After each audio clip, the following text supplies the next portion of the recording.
saja doa-doa kita.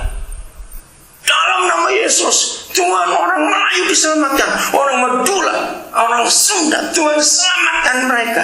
Kita cuma merintah. Doa sampai keringat, sampai berteriak, sampai menangis. Begitu amin. Ayo makan yuk, kita makan di mana sekarang? Terus kamu mau belanja apa? Maaf ya saudara.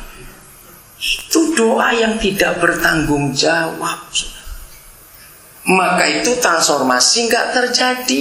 Setelah ada keluhan-keluhan yang sampai ke surga, saya nggak disilakan siapa yang mau. Lihat kalimat berikut ini penting. Dan sesungguhnya sangat berat dosanya. Sekarang dosa lebih berat lagi dari Sodom dan Gomora yang terjadi di sekitar kita. Ayo lihat ayat yang ke-21. Nah, kapan doa kita bisa memaksa Yahweh itu seperti 21? Baiklah, aku turun dan melihat apakah benar-benar mereka telah berkelakuan seperti keluh kesah orang yang telah sampai kepadaku atau tidak. Aku hendak mengetahui. Ini yang dibutuhkan oleh Indonesia. Sebuah doa yang memaksa Tuhan turun. Ini yang belum pernah terjadi di negara kita. Bayangkan sebentar saja yang Maha Kudus itu turun, saudara. Gak bisa bayangkan dampaknya kayak apa.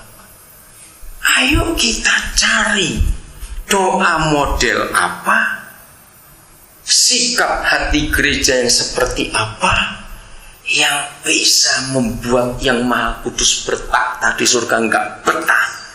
Harus turun untuk melihat benar. Ini yang kita perlukan. Bukan panjangnya doa, bukan seringnya doa, tapi satu kali saja membuat yang Maha Kudus enggak betah, harus turun. Ayo hari-hari ini kita mencari jawaban. Mudah-mudahan, gak usah pakai kata itu, hari ini kita bisa menemukan.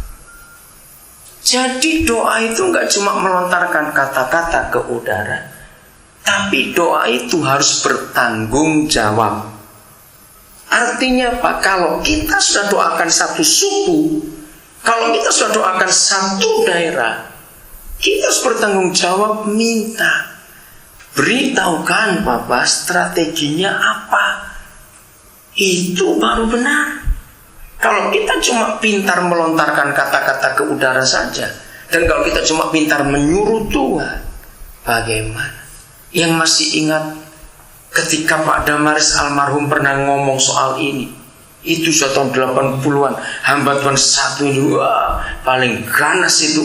Kalau sudah lihat orang sedang doa, saya dibukakan. Waktu ngomong begini, coba mikir betapa kurang ajarnya kita. 2000 tahun yang lalu dia itu perintah kita untuk pergi.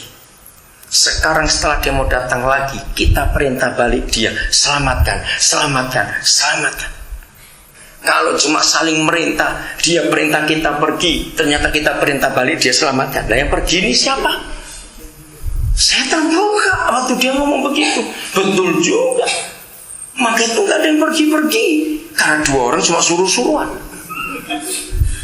Nah Yesus gak bisa pergi lagi, karena memang sudah bukan jatahnya. Katakan amin.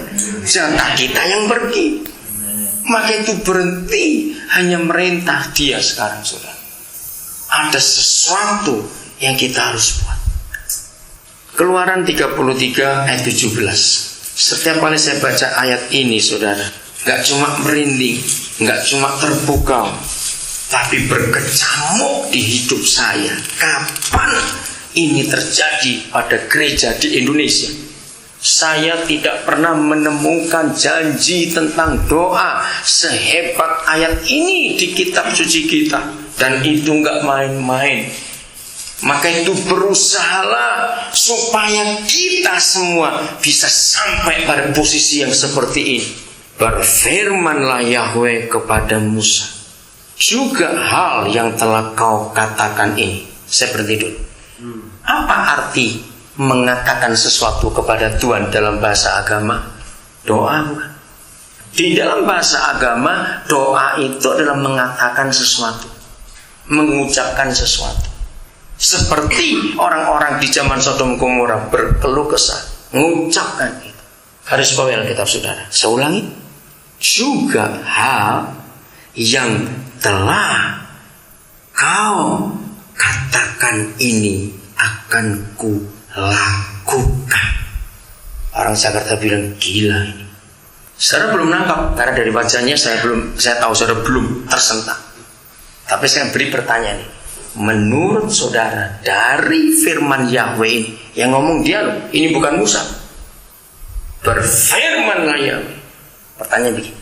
Siapa yang nguruti siapa? Ayo jawab. Kalau saya pakai kata ini saudara enggak? Lu cepat jawab. Oke, kalau saudara mengerti saya pakai kalimat kedua. Siapa yang jadi Tuhan dalam hal ini? Musa. Hah, kok bisa begitu? Percaya enggak saudara? Kalau posisi ini kita dapatkan, doa enggak perlu panjang-panjang. Asal buka mulut, dia jawab. Nah, perhatikan kata waktunya. Ini menarik sekali. Juga hal yang telah kau katakan. Berarti cuma hari itu atau sebelum-sebelumnya sudah. Itu yang saya heran. Siapa jawaban? Juga hal yang telah kau katakan. Itu cuma kali itu atau sudah-sudah juga begitu? Nah, ayo cepat tanya sih. Susah bener jamnya. Bagaimana? Artinya, pokoknya Musa, kamu ngomong apa saja, aku kerjakan itu. Berarti sepanjang hidupnya. Wih, ini istilah saya. Nah, kalau salah bicara, ayo, Musa bisa salah bicara nggak? Namanya manusia loh saudara. Nah, itu yang saya mikir. Berarti yang Maha Kudus sudah sangat yakin kalau orang ini nggak pernah akan salah ngomong. Wah, itu lebih hebat lagi saudara. Kok nggak ada yang ngamen? Coba renungkan. Berarti Yahweh itu percaya bahwa saudaraku ini, hambaku ini gak akan pernah salah ngomong, gak akan pernah salah minta. Posisi ini yang akan membuat Indonesia berubah. Bukan banyaknya kata-kata yang kita lontarkan, bukan panjangnya jam doa kita, bukan lamanya kita nyanyi, bukan buanter-banteran bahasa roh juga, bukan kuat-kuatan bahasa roh, bukan saudara.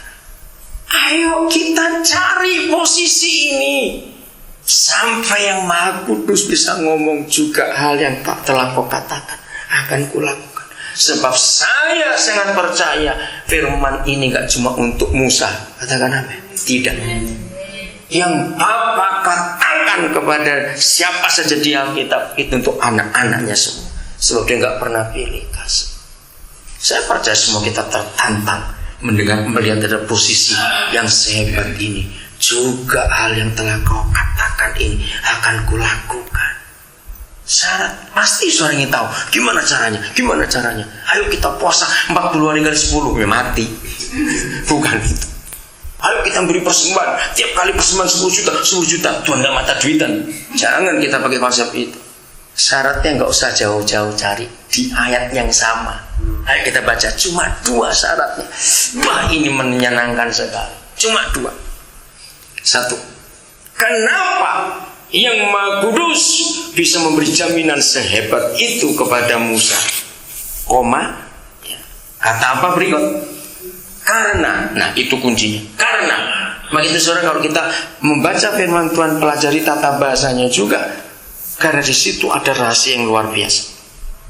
Mengapa Musa, aku bisa melakukan apa saja yang kau katakan? Kenapa? Karena itu jawab.